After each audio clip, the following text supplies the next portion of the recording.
you do. You are going to see people while you're preaching. They're gonna sleep on you. You're gonna see people laughing. She thinking, do you see this? Oh my goodness. You're gonna see all kind of crazy stuff. And I am telling you, what I did was I stared at the clock in the front of the church. Amen. We had a little church down in Houston, Pennsylvania. A cute little white church. And we got flooded twice, so we had to shut it down.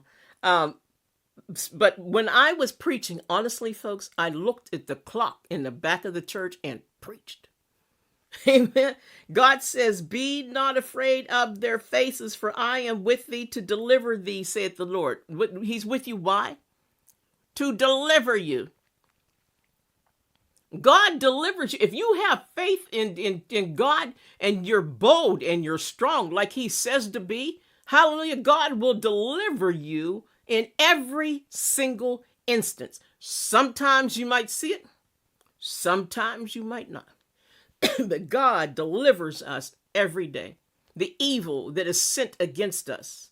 That's why in Jesus' name, I bind every evil entity. I bind every evil spell that was sent to you to ruin you, to stop you from doing God's work, to stop you from feeling better about yourself. You're supposed to feel good about yourself, but there are evil entities out there. There are enchantments. There's witchcraft, voodoo, hoodoo, and you-do.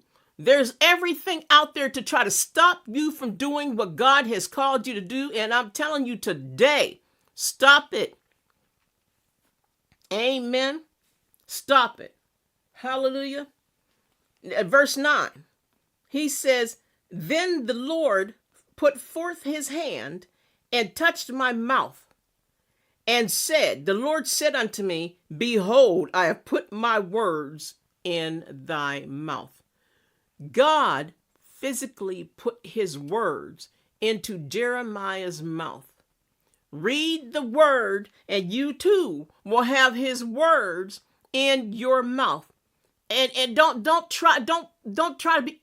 try to be perfect. Jesus is perfect.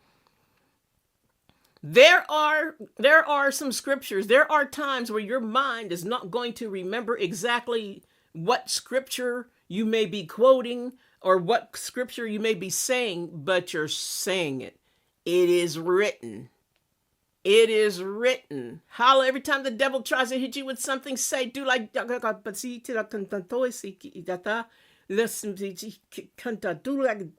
Jesus did. And say, for it is written. Every time the devil tries to mess you up, every time you feel his presence, every time you get up in the morning or what have you, but during the day you feel chaos in your household or you feel chaos in your family, chaos on your job, hallelujah, even chaos in your church. Let's be real. Speak the word, for it is written, a house divided against itself shall not stand. The devil knows where that's at. Speak the word, hallelujah. Speak the word. Where 2 or 3 are gathered together, there I will be in the midst of them. Speak the word. Amen. And then he says, after he put the words, that is Christ's touch. That is divine deliverance. Amen. God is the divine deliverer. He is the divine presence in your life. I tell you, a couple of years ago, my daughter and I, we like to do gardens. And some of you heard me say this before. I went outside. We were praying over our garden because we was having some odd spiritual problems, put it that way. And I went outside and I went to check the garden in the side of the house. And I felt a heavy, beautiful presence. It felt like somebody just took a cloak and just threw it over me, gently, not through, gently laid it over me to the point where I felt a heaviness, like a good heaviness, if that makes any sense. It was warm. And it was so, I bent over and I tried to listen to see if, I tried to hear God in case he was saying something to me. God was with me in the garden. Amen. And it felt wonderful. I was almost in tears. I couldn't believe what I was feeling. And then I'm thinking to myself, this is God. Nothing evil is going to make you feel that good. Hallelujah.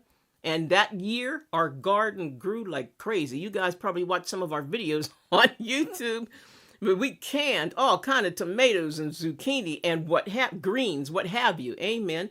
I believe God touched that garden.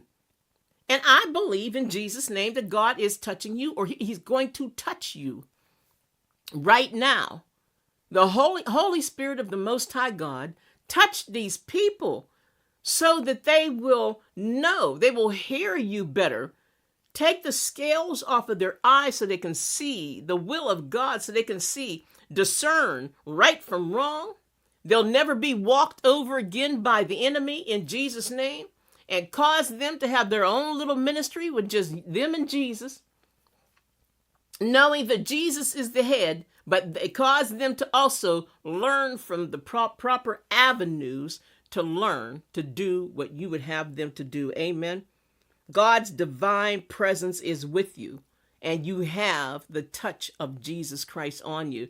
Look, you don't have to be one of those people that die and you get on those certain programs where you come back and tell everybody you died and went to heaven, and Jesus told you to tell people this, and Jesus told you to tell people that. Y'all better watch when people do that stuff. You do not have to die for Jesus to touch you. Hallelujah.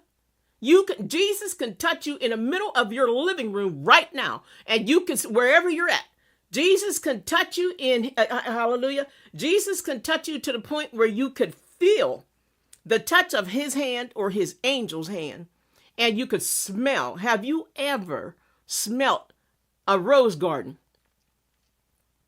Have you ever been just walking around in your house or what have you, in your car, what have you, in your house, cooking, canning, whatever you do, watching TV, and all of a sudden you smell a garden. You smell like flowers.